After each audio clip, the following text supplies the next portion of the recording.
Greetings, everyone. Glad to be here today. I want to make sure I introduce my partner in crime from the Air Force, Miss Brenda Roesch. I take care of the day-to-day stuff within the Air Force, making sure that the electricity gets paid and the trash gets hauled out. Brenda's got the big challenge of trying to make sure that we keep our facilities in good condition and focusing the resources in the right place. Our jobs overlap off and on just about all through the day. So it is a shared relationship to make sure that we're moving forward. What we're going to do first is we're going to set the stage and give you a chance to understand what the Air Force is, what our context is, and then we'll talk about how ISO 55000 fits in with what we're doing at this point in time. Next slide, please. As you can see, the Air Force is a very big operation. If you count everything the Air Force does, the active duty, the Guard, and the Reserve, we're scattered across about 178 installations worldwide. If you try to compare us to other entities out there, we got enough pavements that's out there to do 229 of the Dallas-Fort Worth Airport. We've got enough buildings out there that's 3 times the size of Target Corporation. The land area that we have control over is 3 times the size of Connecticut. Lots of family houses and lots of dorm rooms. So we really have a very large enterprise that we deal with, almost $300 billion in asset value at the moment, and that's bigger than Toyota's annual revenue. The main reason all this infrastructure sits in place so that we can help defend the nation and so that we can make sure that we have the right pieces in place to support our warfighters. If we don't have the right facilities in the right place, then we can't enable them to do their job. And that's what we are, we're a multiplier to make sure that they can do what they need to do. Next slide, please. We have a really, to cover that much area, we've got a lot of people that have to play into this mix. This slide kind of gives a sense of that perspective. At the top, not shown in this chart, is where the people in Washington, D.C. sit. They do the policy, they watch and make sure that the engine is running the way that it's supposed to. They're supposed to be keeping their eye on the gauges to make sure things are doing what are supposed to happen. AFIMSC is the place at the middle that tries to make sure all of that comes to life. We manage and help direct execution of what's going on. There are multiple arms in what we do. Engineers, we've got contracting. We also have security forces as a part of what we do. And we also have the people that do the day-to-day services activities that make sure that we've got care and feeding for the airmen that are out there. But we work through 10 major commands, 10 major customers. You can see them spread out around the perimeter of it. And those 10 major customers talk to the 77 active duty installations that we've got out there. If you were to look at AFSOC, they have 2 bases that they deal with. If you look at AETC, I think their number is 10 right now. So it goes up and down across the organization about span and influence. The other major thing you take about there is the diversity of the mission set that we have to live up to. From the top left, where we got a brand new department underneath the Air Force, you got the Space Force that's out there. They take care of the space mission. You on the right-hand side, you got AFMSC, takes care of making sure all of the weapons and the airplanes are in good operating order. Air Education Training Command has an extensive structure to make sure we've got the pilots we need. We've got the civil engineer maintainers that we need. All of that training activity from the lowest of the airmen up to the pilots goes through that, the officers and enlisted as well. Air Combat Command has that fighter task force, the Air Mobility Command, make sure that we get things where they need to be through the air, using large vehicles to be able to move things around. And last but not least, on the bottom right, our nuclear mission going through global strike to make sure that we can keep that deterrence mission going and hopefully never have to push those buttons that go with it. Back to the left side, you see the Pacific Theater. That's in that part of the world where we have to deliver each of those capabilities that are on the right, and USAF is listed there, where you got the European and African theaters where they cover it. Not necessarily anything new missions, but it's just deploying the same things around the world. Complexity is our game. There is so much going on, so many different things that we have to watch and keep our eyes on, that complexity is just driving us to have to do things in an organized and coherent fashion. And asset management is the foundation that lets us do that from the facility perspective. Next slide, please. The Air Force has a really complex system that of how we make that happen. I started out the discussion a minute ago saying that we've got the people in Washington, D.C. that set the policy and direction of what we do. We have to figure out how to bring that policy to life within limited budgets. How do we focus what we do? Where do we go manage it and put things in the right direction? And then it's executed at those 77 installations. So the final execution decisions are not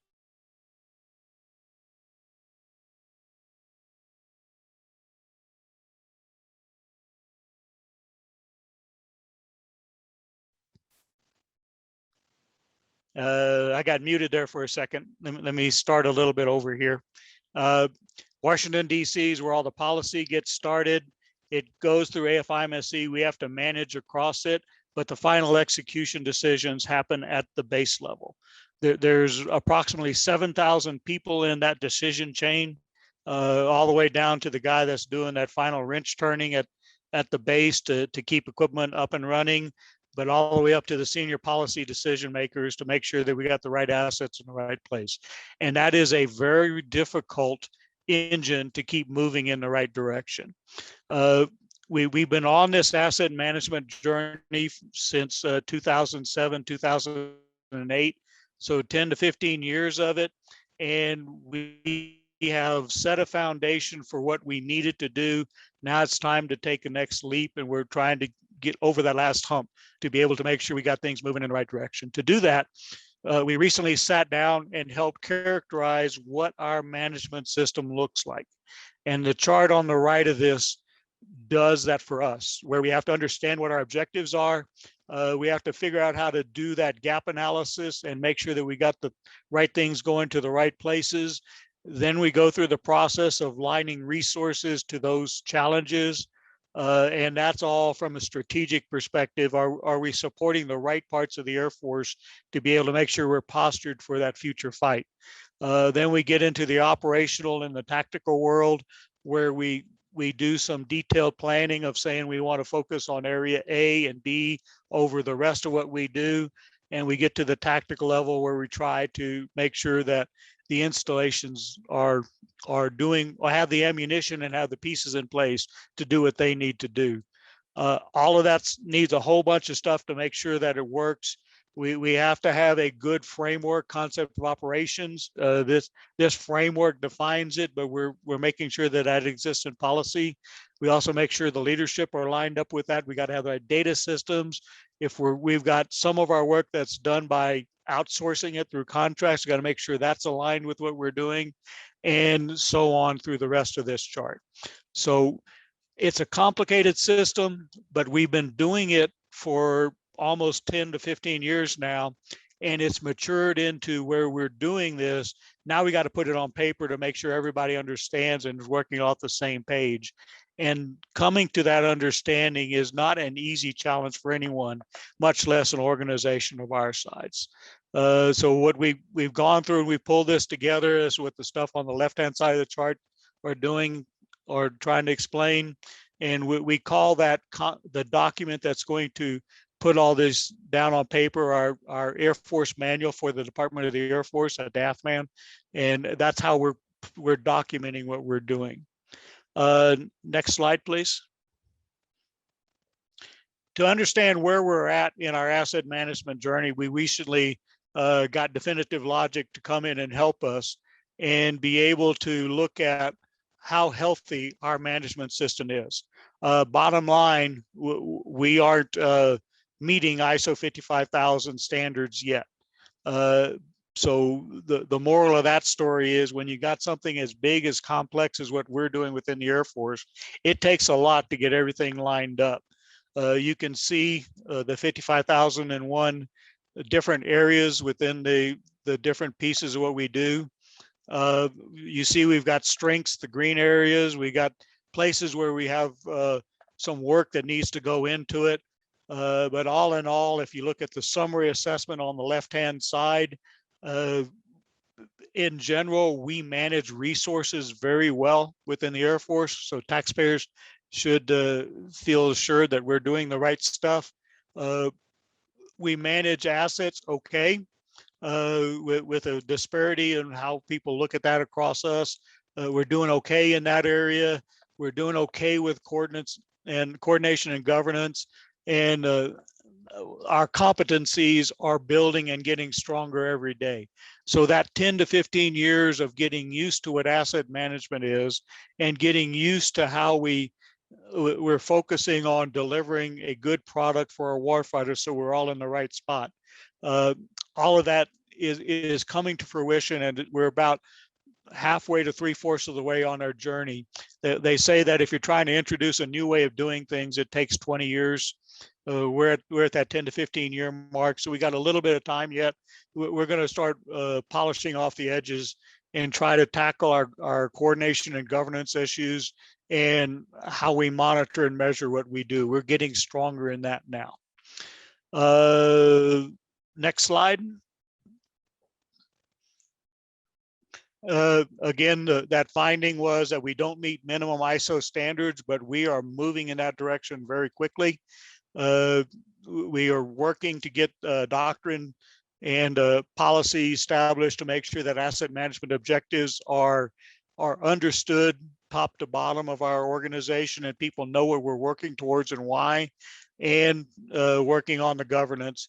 And we're also trying to strengthen our data systems so that we've got things that are there to help us automate what we're looking at, do the analytics to make sure we're focusing on the right pieces and moving forward. So that's it that I had as a way of a stage setter. What I want to do next is turn it over to Ms. Roesch and let her talk a little bit about the implementation of what we've been doing and how this has been working out in reality. She's got lots of recent experience in it. So over to you, Brenda. All right, thank you, Russell. Appreciate that opening. And just to give everyone context, our infrastructure portfolio includes not just buildings, but also roads and airfields and utilities, underground utilities, all of which are aging. Right now, we have an infrastructure investment strategy within the Air Force, and it was signed by all those major commands Mr. Weniger went over on that one slide. And essentially, what it says is we need to at least be funding about 2 to 2.3% of our plant replacement value, which is at about $300 billion right now. And right now, our deferred maintenance and repair backlog is at about $35 billion. So our backlog's growing, and we haven't been resourced to the level that the strategy says we need to be. So that means we have tough choices, and we need this asset management system to tell us where to put our limited resources. Now, good news, we've been dedicated to incentivizing our installations to putting good data in our systems, because the first premise is we've got to have good data to make good decisions and track the impact of our resourcing decisions. So we're about 4 years into really reinforcing getting good data into the system and tracking the data confidence. So we're able to now use that data to direct our resources to where it matters most to our missions, overlaid with the conditions of those assets. And it's a very rigorous, objective system. And then we allow the commanders at those major commands to overlay their professional military judgment on top of that. But it's a rigorous scoring system for risk, a probability of failure, condition, overlaid with consequence of failure, the mission importance. That we've been about 5 years into that. It's a slow needle movement for infrastructure improvements, as you, I'm sure, are well aware.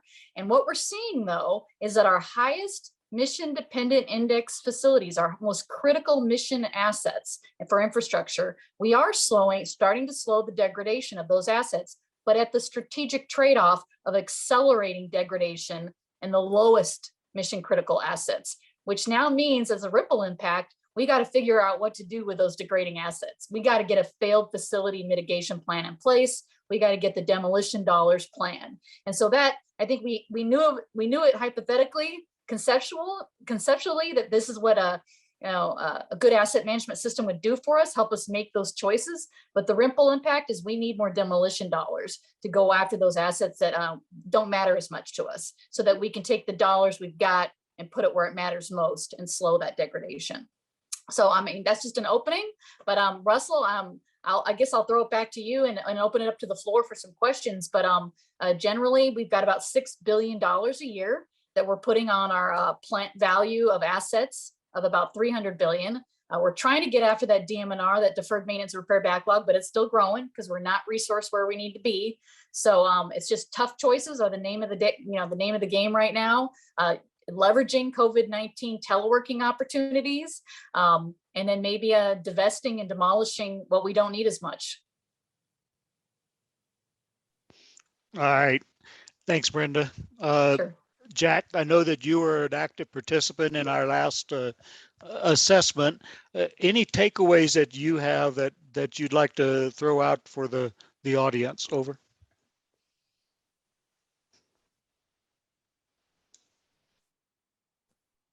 We're not hearing you yet, Jack. Sorry, you're muted.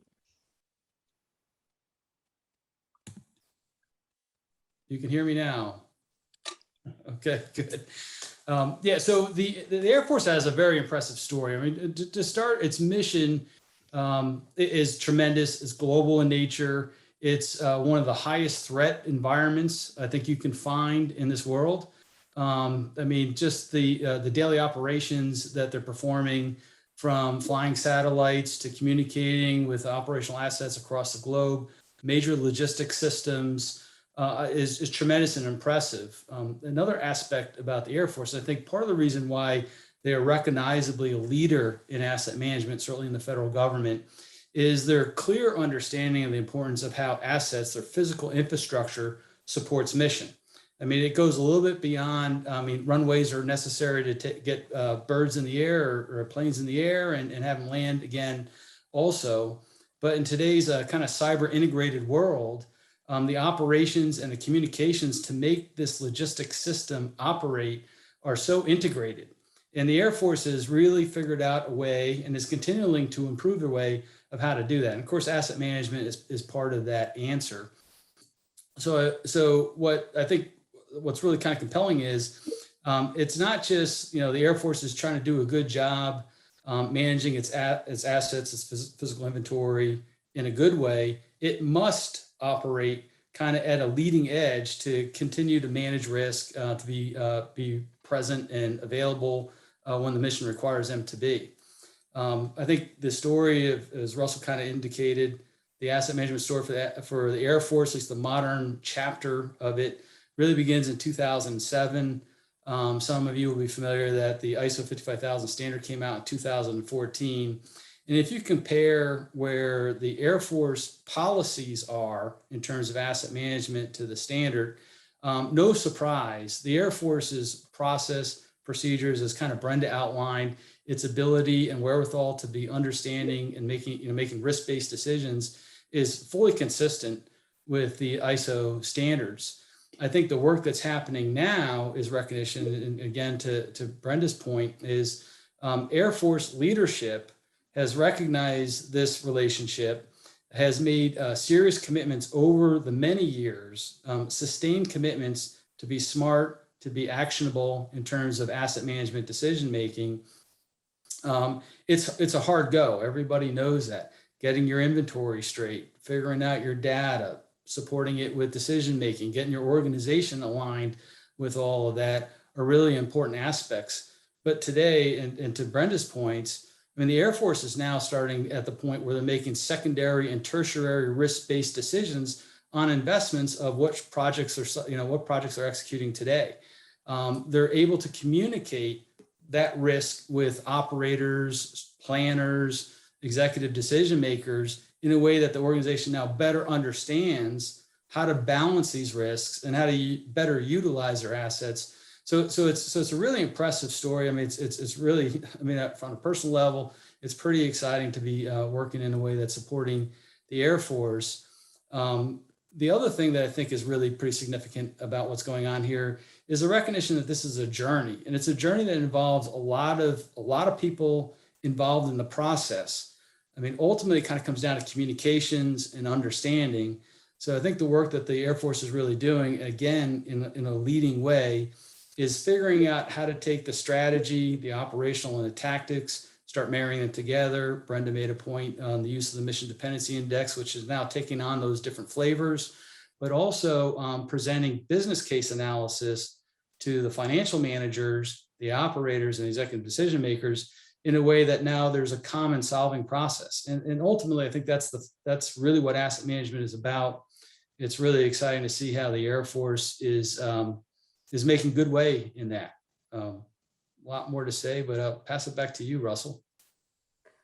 I just wanted to take a minute to say there's questions coming in. So if you guys think it's a decent time, some of the words we had mentioned have been already brought up in questions. Would you be okay with that, Russell? Okay. There was a question about complexity, I think while you were giving your presentation, Russell, and that is, can you talk about ISO 55000 and how that helps manage the complexity? Because it was very clear from your presentation just how complex we're talking about, but how does the structured asset management help manage that? So if structure wasn't there, it would be a Wild West in how we're approaching problems. And while we'd probably still be able to launch airplanes, it just doesn't get us there. I would tell you that the Air Force does benefit for quality command and control system that is outside of ISO 55000. So that is a strong indicator of knowing that leadership's going to say to the mid-level leadership what to do. They're going to act as ordered and go do other things. That structure is critical to any success that we might have. On top of the challenges that the Air Force does have is making sure that with the number of decision makers in our chain, that one hand understands what the other hand is doing. And if there's anything that ISO 55000 does, if it's implemented well, it's add that coordination factor and governance over the top. We do a decent job of it today, but it is one of those places where we need to make some dramatic improvements to really make ourselves better. If you look at the complexity, making sure the structure knows what we're trying to go after, and you look at all those other factors that go into the management system, making sure you got good planning, good support, you've got your operations laid out, and your processes out there, and you're evaluating yourself as you move forward. All of those things in a good management system, if you get those things in place, it helps make sure that the decisions that you're making are answering the mail and letting you do it the best way that's possible. And I just wanted to say, Brenda, if you have any comment on that topic, we'd love to hear it.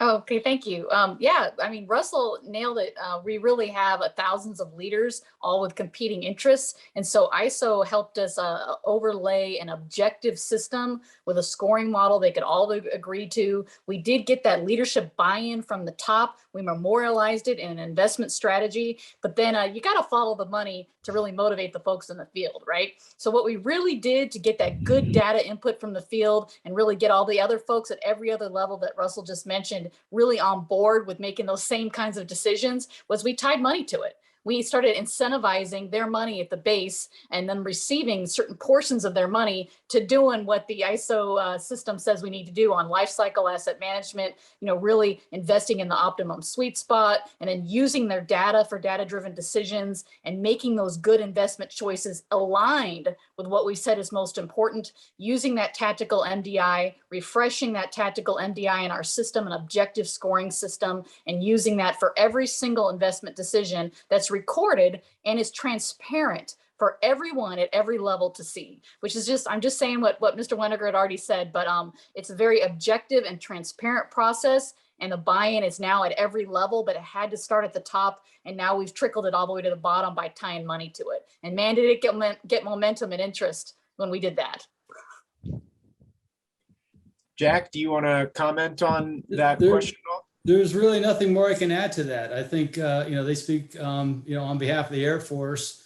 And I think the recognition is it provides some objectivity and perspective for them to internalize their workflows and make improvements. I mean, it's just a fantastic story that they're sharing right now. There's some more questions coming in. Am I stepping on any toes to ask those questions? Go for it. Let's see, we have, is the U.S. Air Force still using that model that forecasts the mission condition of its facilities by MACOM over 30 years? The one that looks like a stack of multicolored ribbons that turn redder over time? If so, are you planning to show it during this presentation? Brenda, I'll let you take that one. Yeah, I think the answer to that is yes. And there's different names for it, Heatmap or pixel chart. But yes, we take the OSD driven condition index, condition assessment system, SMS, that all of DoD has to use. It allows us to extrapolate and anticipate when assets are going to degrade and fail and how quickly, so that we can forecast in advance when we need to be planning and programming for their repair or their significant sustainment or recapitalization replacement efforts. And so that's how we're grading the bases. We're able to tell the bases, hey, according to your own condition assessment system and evaluation, it says you need to be programming for these projects over the next 5 to 10 years if you're going to be ready in time with the funding for when those assets are going to degrade and need that repair. So that, yes, we do forecast that, and we provide that feedback loop to them. We used to do it twice a year, but now it is a live Tableau tool that pulls in data from 4 different authoritative data sources, and the bases can use it at all times. And so what we do is we hold them accountable to using that data with their investment choices, and we show them where they maybe are not making aligned data-driven decisions, and kind of question as to why that might not, why they may be making decisions that don't align with what the data says they should be, in accordance with probability of failure risk and consequence of failure risk. So yes, we still have that. We still use that heat map, and it's constantly under development using the levers of what our current resourcing is, and what our current plant size is. And then we play with the levers of how much demolition are we going to fold into the program, because we know we have to start divesting some of the rooms on our house. We can't just keep building rooms on the house and not getting rid of any if our funding line stays the same. So. I think the only thing that I'll add to what Brenda said is a question I have continuously got over the last 3 or 4 years since I first showed that virus chart. Another name for it was data integrity, data quality. And while we're making strides to be able to put a face on that, when somebody looks at it, they have a sense of how accurate and current the information is. That's always going to be at question as we move forward. What we have worked really hard at is today, when you look at the data, if you're looking across an entire installation, or across the entire Air Force, we can make good value determinations about what decisions we're making, because the data is of adequate quality to do that. If you're looking across a given installation where they have 300 or 400 assets that are in that SMS system, it is good enough quality to make a macro decision on it, or at least tell you where to focus your efforts to go do the detailed planning. It is not good enough quality to plan the activities within a given building yet, but we're working on it.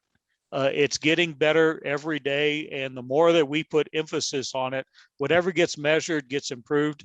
So the more we use it, the more we depend on it, the more the bases are improving the quality of it. And I see a point in the not too distant future, we'll be able to start making individual building decisions, at least at some of our installations, off of that data set. So again, that's taking old questions and bringing it in, but data quality is getting better. Over. Awesome.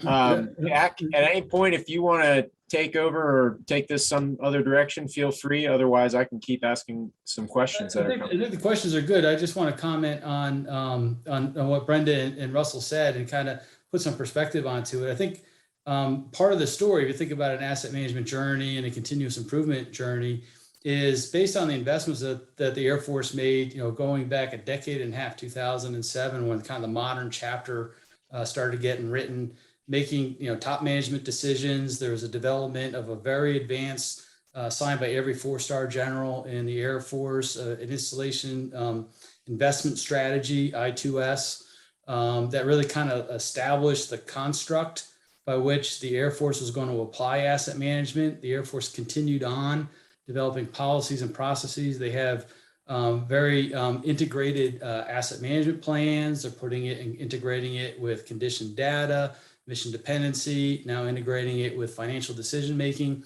So they're pulling all that together. But I think a point that's really significant here is it took years of investment and consistent support and dedicated efforts to bring the organization to that level. Now they're able to start making more kind of like what if decisions, start considering risk a little bit further in advance. But what also is very transformative in all of this is it's not just about data and the business case analysis and the numbers and stuff like that. The tools that Brenda and Russell are talking about have transformed the conversation. The ability to elevate the risk-based decision making across different communities within the Air Force, from financial, from operational, from engineering to executive levels, is now really changing the decision-making environment. It's really exciting to see all the directions this is going in there. But I think getting to that was part of what we consider this asset management journey. But it starts with a lot of hard work in the beginning, and those investments in the organization and the data and the systems have really led them to this point where they're starting to make more advanced secondary and tertiary risk-based decisions based on their investments. And Jack, I just jump in. I think that ties into one of the questions here from Scott about the base level cultural factors. Have we accounted for that? And I think you tied right into it. It's been a work in progress, and it still is a work in progress to maintain that trust that we're trying to build with our installations. We can't do it without them. As a partnership and collaboration. And that transparency I talked about provides some of that. But also what the bases are seeing is if they align their decisions to what they're being told is the strategic direction, they will start seeing the resourcing come to them. But when they try and make decisions that are not aligned with the strategic direction, they're going to see the resourcing dry up. And they need, what they have to do, the proof is in the pudding. They got to test it out and see what happens. And what they're seeing now is we're very, very consistent at a headquarters level in aligning the resourcing and supporting their decisions if those decisions are aligned to the higher level strategic direction. So, and transparency is key, good, bad, and ugly. We're not perfect at the headquarters level. And sometimes we have bad data, bad information. And so when we provide that transparency, the bases find our mistakes. And so our data confidence goes up all around. If we're willing to put the data out there for 7,000 plus people to go punch holes in it, then that means we're trusting them. And so then they can trust us. So I think that was a very good question there about the culture change and the trust that has to be built. And that's a day-to-day effort, and you can lose it in a blink. So you just got to hold yourself to the same standards as you do the bases at the headquarters level. Historical facilities, another question, is a great one. They're aging, they're degrading quicker, and they cost a lot more. So we, again, just use the same risk model to allocate resources, probability of failure and consequence of failure. So it may be a historic building, but if it doesn't have a high consequence of failure, we may not have the resources to put on it, and it may literally fall down before we can meet SHPO requirements. And so I have worked at base level recently as well, at Joint Base San Antonio for 4 years. And that was some heartbreaking things to watch some of these historic buildings just fall apart because the resources weren't there. But that's what tough decision making is about. And, if we're not resourced to the level we need to be, we have to make those decisions in accordance with our risk model and being willing to accept the consequences of it. So the historic buildings are a big drain on our resources. Some of them we can afford to upgrade, and some of them, they just are left in place to deteriorate. I hope that answers your question. Another one was, can you give details on how you incentivize the basis for good data? Yeah, so what we've done is half the dollars we decentralize right locally to the bases, and then we just hold them accountable with a report card and making good choices with that data, aligned choices. However, for every dollar that's their kind of fair share on the decentralized program based on their plant size that they're having to maintain, we withhold 4 nickels, 20 cents on the dollar. And we make them do 4 different behaviors and show us that they are aligning certain decisions with the dollars that they are entrusted with, those taxpayer dollars. We make sure that they are doing optimal life cycle investment with at least 10% of their dollars. And we use data to track it. We make sure they're investing in the highest TMDI facilities. We make sure that they're obligating in accordance with fiscal law by July 30th.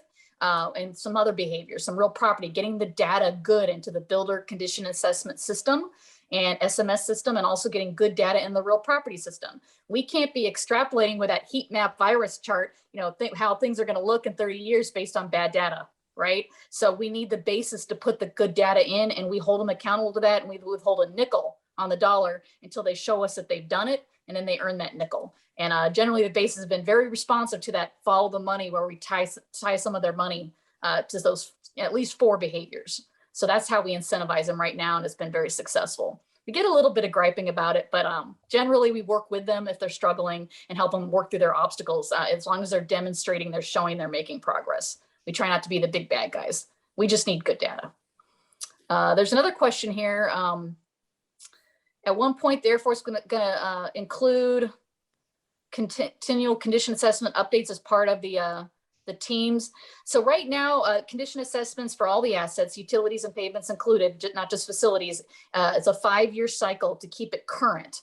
But we are trying to show leadership at the HAF and SAF level that the needle's moving a little quicker and we're having a good impact, in which case we are discussing maybe requiring for the larger projects that as soon as the project is complete and beneficial occupancy has occurred, that they get that condition index updated on a quicker basis.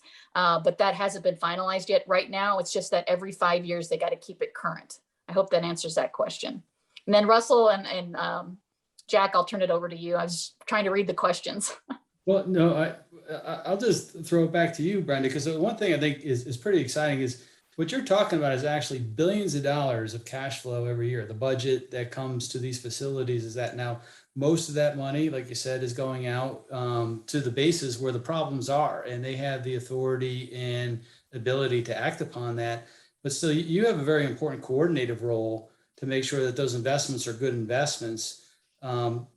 It'd probably be interesting to some people here listening in on this of, what is it like to actually, do that job? And you have a number of asset management planners who are kind of supporting your team's effort on making these good investments. Like how is that evolving now that this information is there? And I mean, just the magnitude of what you're working on is impressive in itself. But how is that Jack, working out? you know it better than some of us. Your company is part of our team. We've got a few companies and contractors that help us manage this. It really is a team effort. We need the bases, we need the major commands, we need our contractor assistants with all the data analysts helping us come up with these systems that are more automated, that allow tactical MDI to be adjusted throughout the year on a SharePoint site.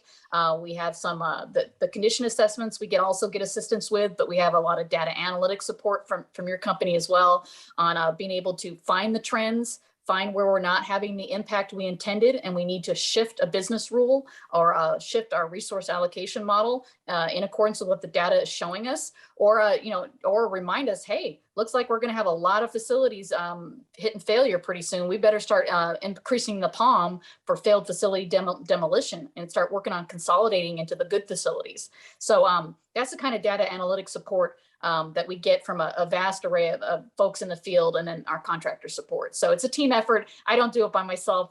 Otherwise, I'd have really bigger bags under my eyes, need more makeup.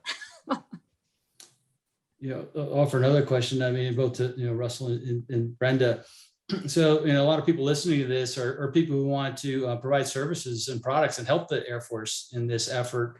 What are the needs that you have, or things that aren't yet being delivered by the industry that you think would be important to the work that you're doing being more successful? I mean, is there things that, people here in the industry that are going to be listening to this should be thinking about? And what would you like to see industry provide for you that will make things better for the Air Force? So I'll tackle that first. One of the questions that was out there someplace on this forum was how are we addressing base operating support contracts? And the Air Force over the last few years has been, the answer to it is heart and soul to answer Jack's question. So over the last 20 or 30 years, the Air Force has outsourced different parts of what we do at different locations and put it into the form of base support contracts. As we have done that, each base has taken their own path and they've kind of hobby shopped to create those contracts. And there's been no cohesive message, no cohesive technique for how they were done, no sense of how to incorporate with the rest of the Air Force.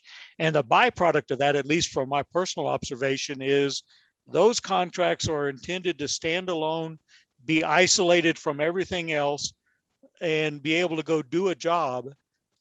But they can't do their job unless they integrate in with anything that's organic at the base and within the Air Force rest of the asset management system that we've got.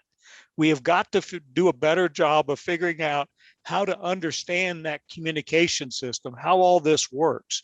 Where if we're doing the operation support, the wrench turners at the base that are out there fixing the air conditioners, they need to understand that when do they do it and when do they pass it over to an engineering section? When do they go to AFIMSC in this sense and ask for specific money to go tackle a project? What is that decision-making mechanism, or else they're going to be doomed for failure? So that communication system and understanding that is critical and key. So how can some of this audience help us build how a contractor can be brought on board and become part of our organic infrastructure as opposed to being an isolated standalone unit that's out there.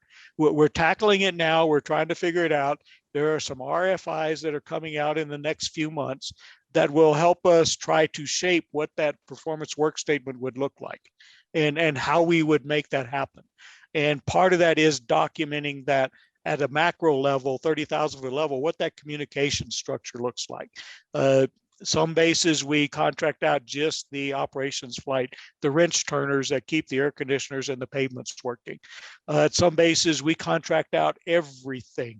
Our real property officers that document what we do, the resource advisors that track the money, the engineers, and the wrench turners are all under a contract. We got a couple of that hit into that avenue. We got a couple in the other, and there's a wide variety across 25 or 30 bases where we do in between.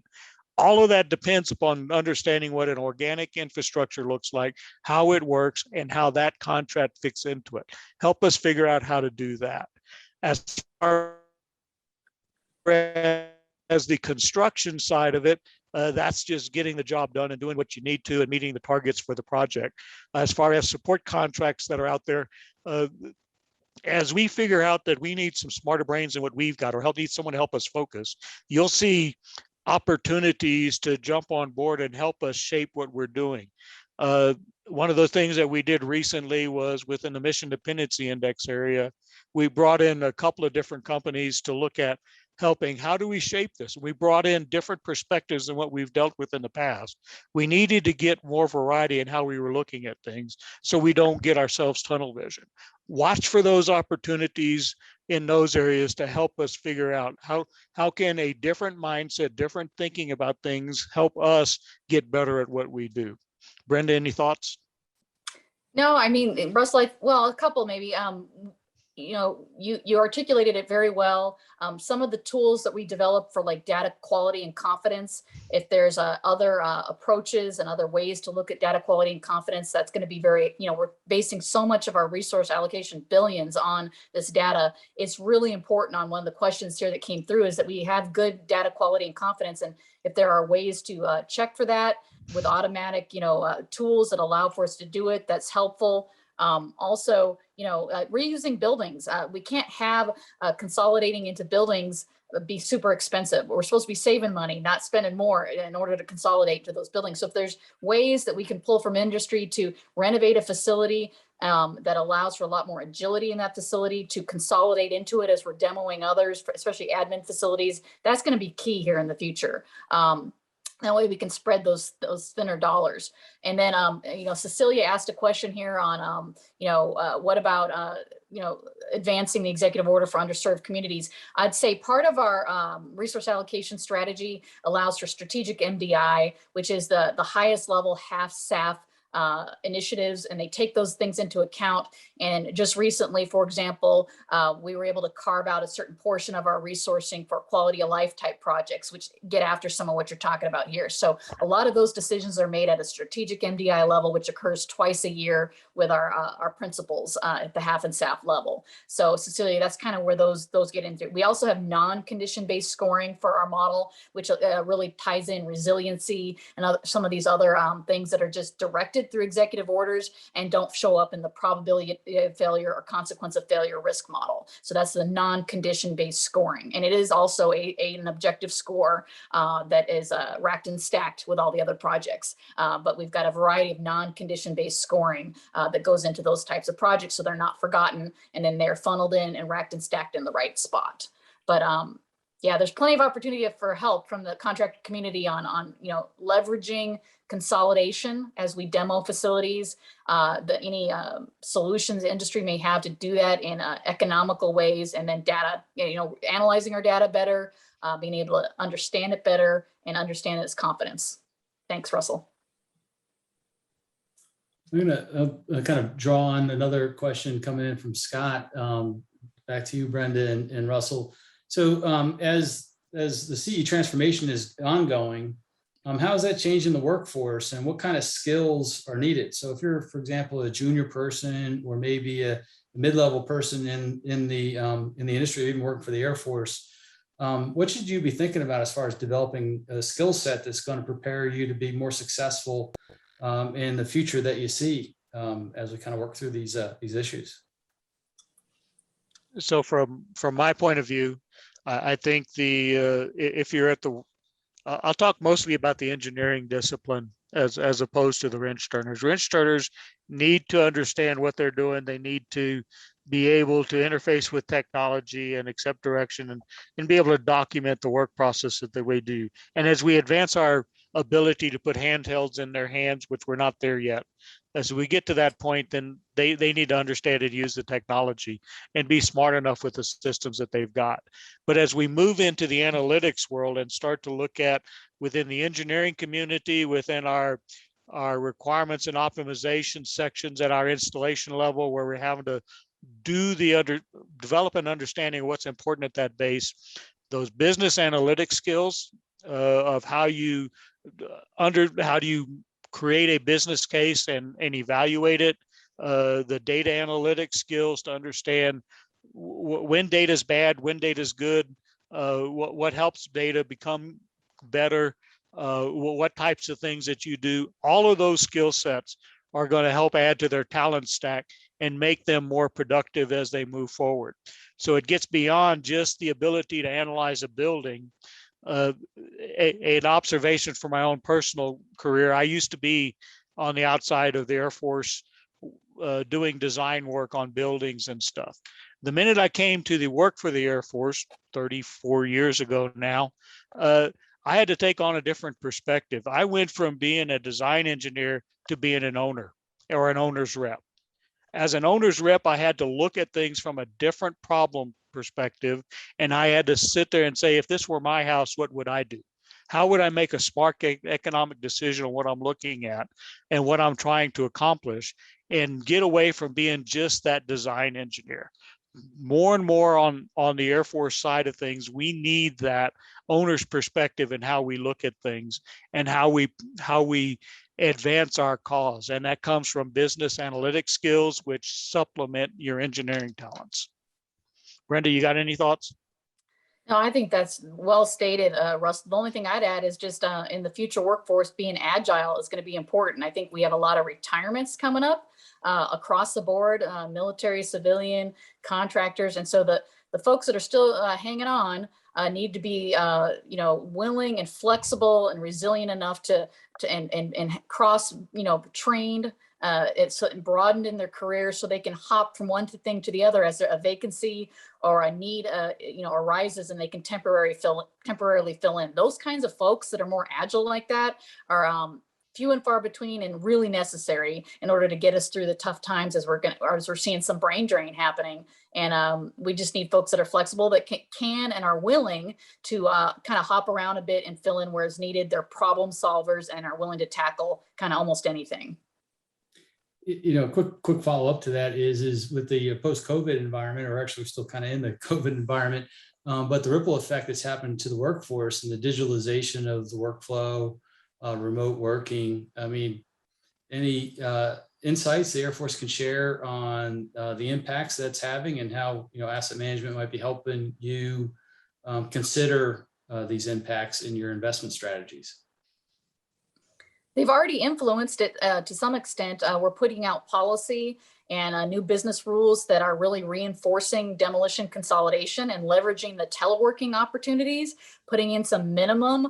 In fact, AFMC commander recently is putting out a policy with a minimum expectation to telework, 40% in admin buildings. Well, if that happens, that will allow for us then to leverage the opportunities to demo the degraded facilities versus repairing them and consolidate into the better facilities and really, maximize our dollars where it's needed. And so this teleworking environment that we've now learned to make successful should allow us to really get after that divestment piece of our portfolio, demo some of those old degrading parts of the house, those rooms that we need to get rid of. And we can't just keep adding new rooms onto the house and not demoing any if our top line resourcing is not changing. So I think telework is going to allow us to do that. And again, data is key. We've incentivized the bases to put their admin facility utilization rates into our systems, our data systems, so that we can see where those opportunities are and kind of encourage and be a forcing function to those bases to look at maybe demoing and consolidation into those better facilities, so we can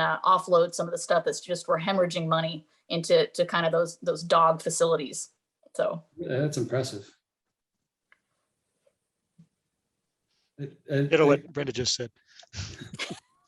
Yeah, one quick question. I think we hand it back to Nick so he can keep in time. But kind of interested on what's the top 2 or 3 benefits that have been realized on this asset management journey, and what are your stretch goals? I mean, where does this go, or what happens next? So I'll take a first stab at that. I'll sit there and say that the benefits that I've seen from the asset management journey is we have a better understanding of our asset base because we've put so much effort into documenting where it's at. I think we have learned how to articulate our challenges better than what we used to. And we've made it so that leadership understands what we're doing. It hasn't influenced our top line money model. We're not getting more money coming in, but it's been easier to defend decisions as we've internally changed how the Air Force is structured in the last 6 or 8 years.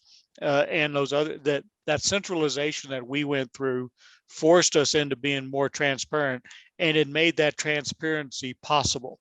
If we hadn't had a good asset management system that was in the infancy at that point, we would be struggling with trying to do the centralization that we have. So someone was smart enough to get started before we had to do that. As far as a stretch goal, I'd say that the thing that's biggest on my plate personally of what I would love to see happen is we do a better job of clearly articulating our strategic objectives. We do a decent job of it now, but it depending on who you're talking to, you get to see a different flavor of whatever that objective is. So we want to centralize that, we want to clean it up, and we want to get better focused on what we're doing and better tracking of the impacts of those strategic decisions so we can measure success or failure better. And I want to be able to do that in a clear hierarchy of understanding so that the governance structure, the decision-making authorities that are saying move left or move right, are all working in tandem and not fighting against each other. We see minor bits of that through our current structure today, and it needs help. So I'd say the stretch goals are objectives, get them put in place and get the governance cleaned up so that we can try to make more effective decisions. Any thoughts, Brenda? Thank you, Russell. I think that was well stated. I would just state it the same. It's the same thing in a different way. Is we need to harness the collective brain power of all the folks we have working on our missions and our infrastructure and assets, and get them all kind of raising the sails and heading in that same direction. And communications is key. And we have a lot of movement and turbulence sometimes, and a lot of good effort going, but the boats are hitting each other. They're raising the sails, and they're all not. They lose sight of that heading. And so it kind of keys into Scott's point here on the chat here. We do need more folks involved in making sure that strategic communications is just constantly reinforced at every level, so that we are harnessing those 7,000 or 10,000 people, to include contractors. All their collective energy and brain power are all harnessed with a very clear strategic direction. And once we do that, we can't fail. It's just when we're seeing some of the people working against each other and not knowing that they're doing that we've lost some momentum, And so I'd agree with Russell wholeheartedly, is our governance can help with that, improvements in our governance and our communications. Well, I'll submit, I learned a lot. It was, I think, a fantastic discussion. Really appreciate Brenda and Russell, you taking the time today to share those thoughts. And back to you, Nick, to close things out. Awesome. Yeah, we've had so many questions and a real healthy discussion going on in the chat. So thanks for everyone who participated in this and for making it such an interactive session, especially thanks to our presenters. Before I would like to say, if you guys have time to go over, we have more questions and could obviously keep talking for a little while. So if you're available for some overtime, we would love to do that. Regardless, I just want to thank everyone that only had an hour to contribute to this discussion, and also to thank our sponsors. Definitive Logic, again, really big thanks to them coming on as a patron sponsor this year with Jack Dempsey and Definitive Logic.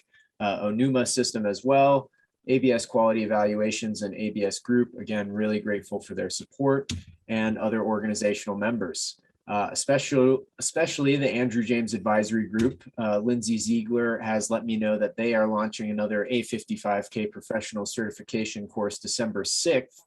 So if anyone's interested in some professional development around ISO 55000, reach out to the Andrew James Advisory Group, or anyone at the ALN can direct you that way. And Mike, you want to say a few things? This is Director of Communications, Mike Bordenaro. Hi, thank you, Nick, for facilitating questions, and thank you all for your participation. Yeah, there's a lot of questions, and before we get to them, I just want to point out a few things that you've said that we really haven't heard before. Russell, you stated the specific length of the journey that you are on and how much longer you have to go. So I think that's great to let people know that they can be hitting measures of success as they move along and follow you. And so that's a great example that you provide. And one of the questions is about how you interact with other services to help them learn from what you're doing. Now, you can't direct them or push them to do this, but is there any way other than through a program like this that you're interacting with the other services to help them understand the value? So I'll tackle that one. I'm sure Brenda has a perspective on it. I'll say that the best way to influence the other services is for us to do something and have success. As we go out and we create success, we report to that same level of Secretary of Defense. All services, all 5 services, report to that same level. As one service gets success in an area, they do their best to try to propagate it out to the others. So that top-down mentality still exists in the government, but if they're going to take the good things and spread it out amongst the rest of us. Okay. So continued success is probably our best ammunition to get the others on board. For example, I know the Army is making strides to try to implement a version of our mission dependency index. They've seen the success. They've heard it from OSD. They're getting the pressure to try to start adopting something like that. So they're out there in the early stages trying to establish their version that accomplishes the same result. That's just one example of something that's going on. Brenda, over to you. Yeah, I mean, you said it well. Again, I would just say at a more tactical level, OSD is asking, you know, our teams and the built infrastructure team that I lead to show our Tableau tools that we have live available for all of our installations to use. And it shows them how their data is projecting out when they need to make repairs and how they can make their investment decisions in accordance with that data. And how we report card that and how we incentivize that. And we've got at least 8 tools on Tableau that does it. And we've shown it to OSD and some other partners. And then OSD invited folks beyond even DoD. They invited DOI and some other entities that have been followed up with my team to see more of what we're doing. And we are happy to share even those tools and the backbone of those tools so they can use them if they like with their own data. And so I think we're all, and then we always get a golden nugget from them because they always reciprocate and you know, show us what they're doing. And so we all copy each other unabashedly. So, I think we're all just on the same team trying to be efficient with our resources and keep the infrastructure, you know, in a good state for the folks who are occupying those facilities. So it's a struggle for all of us, I think, nationally, but we're all trading those tools. And OSD is a good, you know, partner up at the highest levels, making sure we're all communicating. So. Excellent. Jack, do you have any perspective on sharing going on? Well, I'll just compliment ALN and other professional organizations of providing forums and platforms to share this information. So I think that's all part of the process. So thank you, ALN, for providing this platform, and hopefully it's helpful to some of the people who are watching this video. Great. And then there's a question about traction with all the key players. You kind of addressed that. Is there anything else you want to say about involving design, construction, maintenance, operations? And then also let's tie into this a question from Art Curlin, who is personal property focused at the University Health. How is personal property being woven into this? Go ahead, Brenda. Well, yeah, so we don't have a lot of personal property as far as what we track. We are tracking the real property that's on our books for the active Department of the Air Force. We do help track real property for A&G and the research labs, the testing facilities, but we don't receive budgets for those. They receive their own budgets, but we are making sure their real property data is accurate so they can do similar analysis. And so we've been helping them with that. But as far as getting traction, I guess I'm going to repeat what I said earlier. Traction at the leadership level was a little easier when Russell Weniger and others had presented those virus charts and heat maps and showed what'll happen, what we stand to lose from a mission, mission success standpoint if we don't start changing how we allocate resources in a more objective way. Getting traction at the lower levels, at the bases, when they're just trying to fight the day-to-day emergencies and they're not really looking at carving out those critical resources to plan well in advance, that was tougher. But when we tied it to money, we got traction. We're hearing that frequently all over the place, and we're partnering with the Government Finance Officers Association to try to help bring that message through the CFOs. Do you feel like you've addressed the data analytics enough? Which methods you find more suitable for SGR scoring of the facilities? I'm not sure what SGR is. So Russell, over to you. What's SGR? Don't know what that is either, but okay. As far as the data analytics unto itself, we have just opened Pandora's box. So we go around and we look for that tool that will create the most visually interesting graphic, and we use that to advance a political cause. And we're out there searching for that next one every day of our life. What's that next tool that's going to keep the interest up and be able to make it so that people gain new insights from what we've done? So it's all about continuing to find the right tools do our job. There's no one tool that's going to solve it. It's going to keep that diversity and keep that everything else. We got to keep investing our time to nurture those, to make it so that we can find that next graphic. That's the name of the game in advocacy, and that's what we focus on. So Yeah, that's- Russell, I'd say it is a sales pitch, but I was talking with Jack Dempsey just yesterday, and tying that data, as good as it is, and the logic behind it, tying it to some heartstrings stories of what happens if we are letting our infrastructure fail. That's, heartstring stories related to mission or people, birds not getting off the ground, planes, and things that really really make a difference to those who are voting for the competing resources. Tying the data to those stories is equally important in that sales pitch.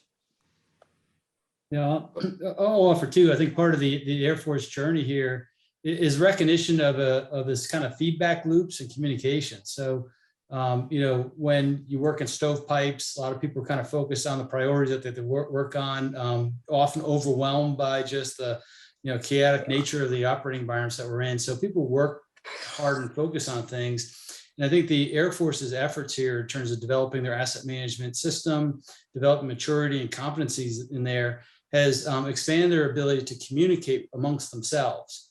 No surprise, a lot of smart people making good decisions, but when they can collaborate in ways that are effective, it really helps out. Now, we talk about tools and systems and solutions that have developed that, but I think there's a culture here in the Air Force about being critical of themselves, evaluating. I mean, just kind of as a starting point here in the conversation, Russell talked about how the Air Force used the standard ISO 55000 to critically evaluate themselves, and in a serious way that immediately rolled into initiatives and support and discussions. It doesn't necessarily provide you the answer of what you need to do, but it definitely helps, I think I would submit, is helping the Air Force make better decisions, critically evaluating their capabilities, but always understanding it's about achieving the mission and how do they best do that. The system itself and those activities are developing an environment where people can talk about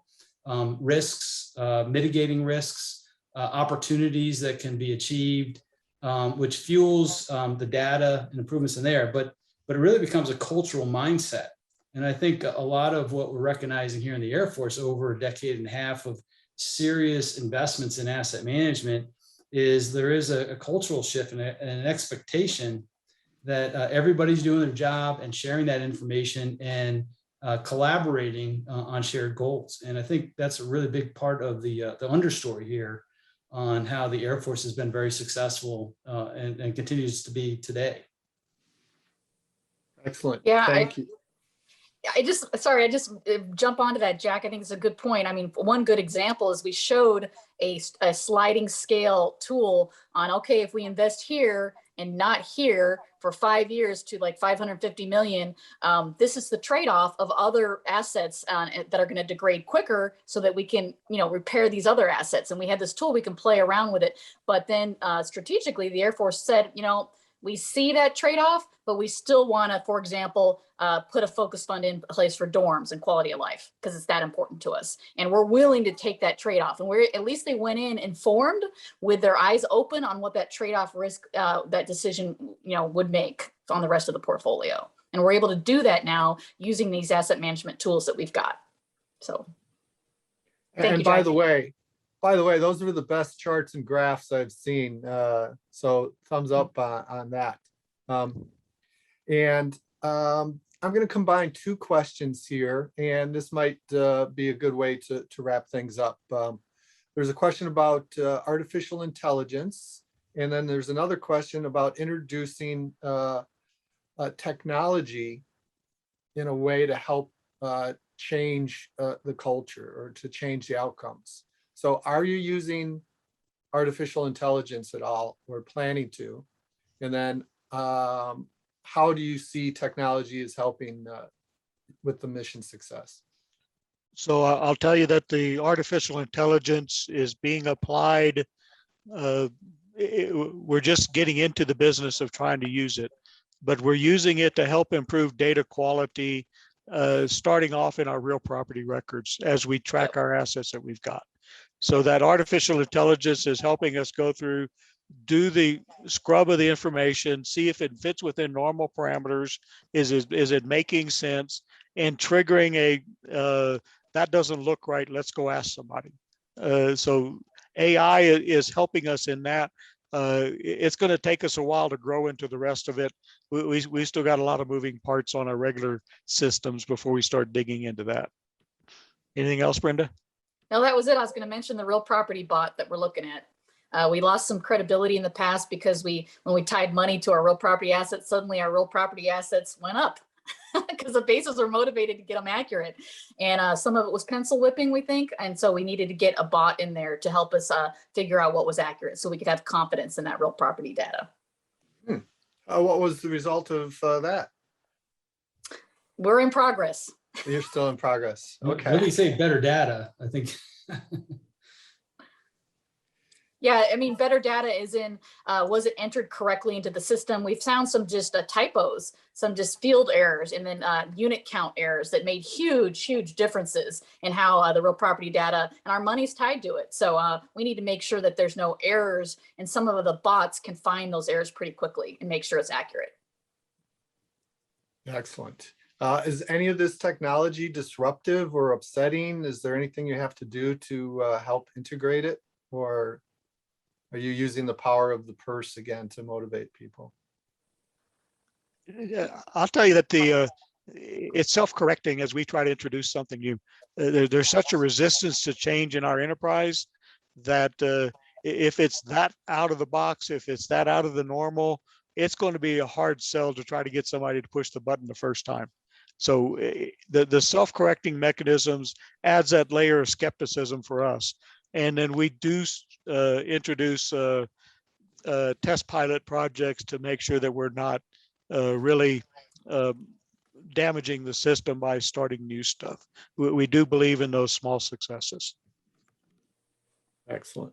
Well, I think you're putting together a series of small successes to result in some very huge successes. So congratulate you on your efforts, and thank you once again for taking time to share your experience with our audience. And thank you to our audience for being the most engaged and dynamic, and most questions we've had. It's been hard to keep up with this audience, so we appreciate that. So any last words any of you would like to share? Thank you for the opportunity to share. Thank you. Go ahead, Russell. Sorry to overtalk you.